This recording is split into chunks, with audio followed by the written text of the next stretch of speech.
If we look back to when mass education first emerged as a developing idea, we can see that technology, values, and social norms all adapted to a rapidly changing world. So why hasn't education? Our educational model is outdated, for it is not the learning of facts that makes us thrive as a race, but the training of the mind to think. This is the way in which society today should view the schooling system. However, this isn't always the case. From a historical perspective, we can begin to understand why. Following the Industrial Revolution, the world saw a rapid increase in schools during the early 20th century, as factories developed a need for semi-skilled workers with a high school diploma. However, in the year 1900, only 6% of Americans had a high school degree. With the focus being taken off the individual student and the need for standardized testing, schools stressed the importance of memorization and facts rather than ideas and creativity.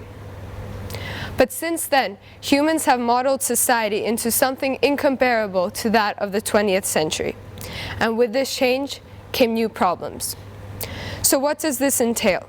Highly respected Harvard professor Todd Ross allows us to investigate this idea. We have created a need for dynamic solutions, which in turn entails that the future jobs for the new generation require creativity and thinking outside of the box. In this way, the roles of schools has changed as well, where it is now more crucial than ever to enforce the ideology of the end of average. This means that students should, in theory, have the opportunity to excel in what they are good at and at their own pace. However, we know that this isn't the case in many schools around the world. Still today, a large focus is placed on grades that are shown through standardized testing. This pressure placed on students has not only killed creativity, as Sir Ken Robinson pointed out, but it has taken away the core value of education, learning how to think. But there is hope, and this hope comes in the form of action. Global projects, many in international schools, are piloting programs where teachers become mentors and students become the leaders of their learning. One such initiative is Flow 21, starting off by giving students the freedom in an environment where they are allowed to explore all aspects of their education.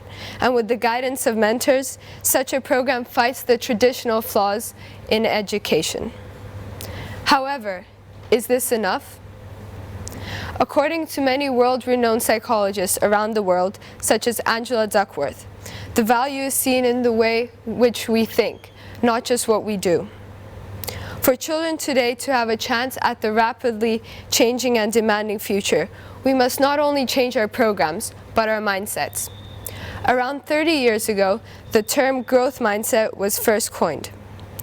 The idea in believing that our intelligence is not a fixed aspect of us, and the belief in development is what will guide us in taking the next steps towards the future of learning. Before I conclude, I would like to provide you with a blueprint that we can use in order to have a successful global advancement in education. Collectively, we must advocate for development programs, invest in teacher training, and spread the idea of a growth mindset in order to ensure that the new generation secures a place in our world's future. Thank you. Okay.